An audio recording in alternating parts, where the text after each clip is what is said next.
السلام علیکم، میرا نام ہے جنید یوسف زئی۔ آج کی یہ خبر ترکی کے حوالے سے ہے۔ ترکی میں 6 فروری کو خوفناک زلزلہ آیا تھا جس میں تقریباً 51,000 افراد جاں بحق ہوئے تھے، لیکن اس کے باوجود ترک صدر رجب طیب اردوان نے 14 مئی کو انتخابات کرانے کا اعلان کیا ہے۔ ترک صدر کا یہ اقدام یقیناً جمہوریت پسند ہونے کی ثبوت ہے۔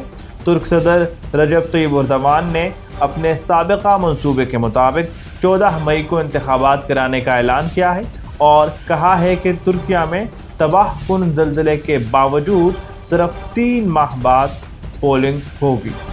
صدر طیب اردوان نے بدھ کو پارلیمنٹ میں اپنی حکمران جماعت AKP کے قانون سازوں سے خطاب کرتے ہوئے کہا کہ یہ قوم 14 مئی کو وہ کرے گی جو ضروری ہوگا۔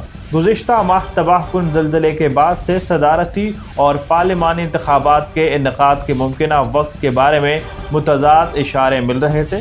کچھ ماہرین کا خیال تھا کہ انہیں اس سال کے آخر تک ملتوی کیا جا سکتا ہے یا 18 جون کو شیڈول کے مطابق منعقد کیا جا سکتا ہے۔ اس تباہ کن قدرتی آفت سے پہلے صدر طیب اردوان کی مقبولیت شہریوں کی زندگی کی بڑھتی ہوئی لاگت اور ترک کرنسی لیرا میں مسلسل گراوٹ کی وجہ سے کم ہو کر رہ گئی تھی۔ انہیں ملک کی جدید تاریخ کی مہلک ترین زلزلے میں اپنی حکومت کے رد عمل پر تنقید کا بھی سامنا کرنا پڑا ہے۔ صدر اردوان نے اس سے پہلے کہا تھا کہ وہ جون میں تعطیلات سے بچنے کے لیے مئی میں انتخابات کرانے کا ارادہ رکھتے ہیں۔